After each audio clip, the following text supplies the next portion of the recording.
Hey, how you doing? Tux Arutere here, and I am reading from my journal. The date is the 12th of August 2021. In this moment, I see how busyness keeps me from alignment. When I'm not side by side with God, I can't hear Him. Being too busy, having a mindset of striving, not obeying, not starting my day worshiping in His presence are behaviors that are keeping me far from God. Busyness is a sign of not trusting God. Overwork is a sign of fear. Belief that you are your deliverer. God's instructions are light, not heavy. Overwhelm is a sign of my God, my not of my not God's leading. Couldn't understand what I was reading there. Don't remember what this was about. I don't remember what I was going through, but clearly I was feeling rather distant and I was feeling a little bit far from God. And I was analyzing why I felt that way.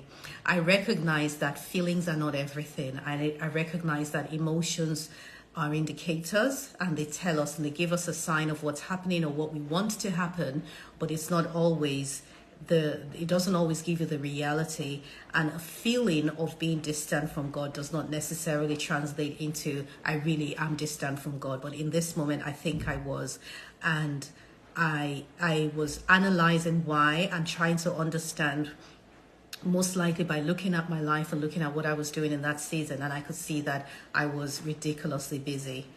And so that's really what it was. Sometimes I do that. I look at the physical, then I look at the emotional, then I look at the spiritual. I look at my life in aspects in these various ways so that I can try and understand and see what's wrong in those areas. Oftentimes, usually I tend to start from the inside out because of my personality, where inner peace is the most important thing to me. Like, I need to feel settled and at peace before I can make any decisions, before I can do anything. So when I am feeling out of sorts, I tend to figure out what's going on in my mind before I even look at what I'm doing or what's around me. And what's going on in my mind, I do that by writing. And I would normally write, I would say, these are the things I'm worried about. And I would write a list of everything that's on my mind. And a lot of times it turns out that if I come up with a list of 12 different problems, out of the 12, maybe 6 of them are repetitions of the same thing, just showing up differently. And out of the remaining 6, I might find that 3 of them are assumptions and are not even real. I'm making an assumption of something that's going to go wrong and it's causing me overwhelm and stress. And then the remaining 3, I might end up finding that, okay, these are real issues that I need to address. Somebody can help me with this. I feel stuck in this particular area. I'm going to call my friend and brainstorm with her. And this other situation requires me clearing my calendar for the day and my plans for the day and just dealing with it now. So when I use that method to go through my mind and figure out challenges that I'm going, if I'm having a rough day like I clearly was here, it really does help me to stay focused on the things that do matter, because a lot of times we are focused on the things that don't matter, but in our minds it's been magnified. So that's how I deal with the inside, with the mental side of things. And then on the physical side, I then look and say, what have I been doing? How have I been spending my time? And I may find that, okay, I spent long hours on Google searching very random things, that have nothing to do with my future, or I was on social media, or maybe I was,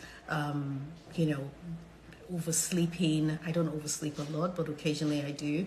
Or maybe I was watching too much TV on Netflix in particular, something like that. So I would analyze my behavior and I would then compare it what I really should have been doing. And I never beat myself up. Sometimes I do, but I try not to beat myself up. When I find that things have fallen apart because of something I could have done but I didn't do, I actually don't get discouraged. I get encouraged because it means, oh, there's hope. If I just do it, then everything will be fine. Or if I had done it, everything would be fine.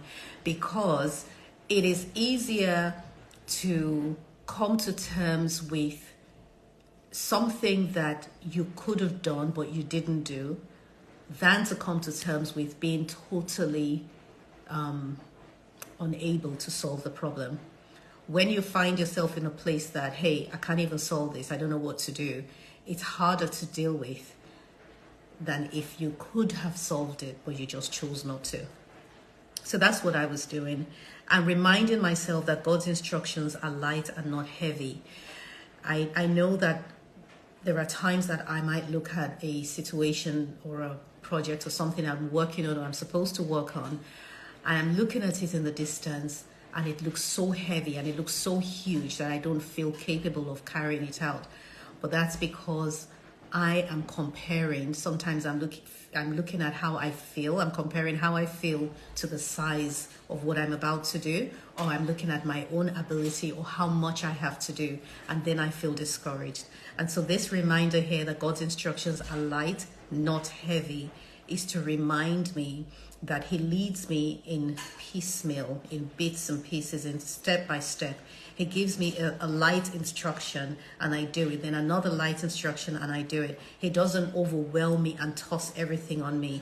And that a sense of overwhelm is a sign that I'm leading myself and not God leading me. I hope this blessed you. If it did, head to Living Inside Out by Tokes, which is my podcast. It is available on every major podcast platform. If you didn't see me, I was clapping. Every major podcast platform. And I talk about mindset and entrepreneurship and my faith, my Christian faith. I also have recently started to interview folks. So you will now find interviews on the Living Inside Out podcast, and it's also available on YouTube. Please share with someone who you think would benefit from it. Have a wonderful day. Thank you for listening.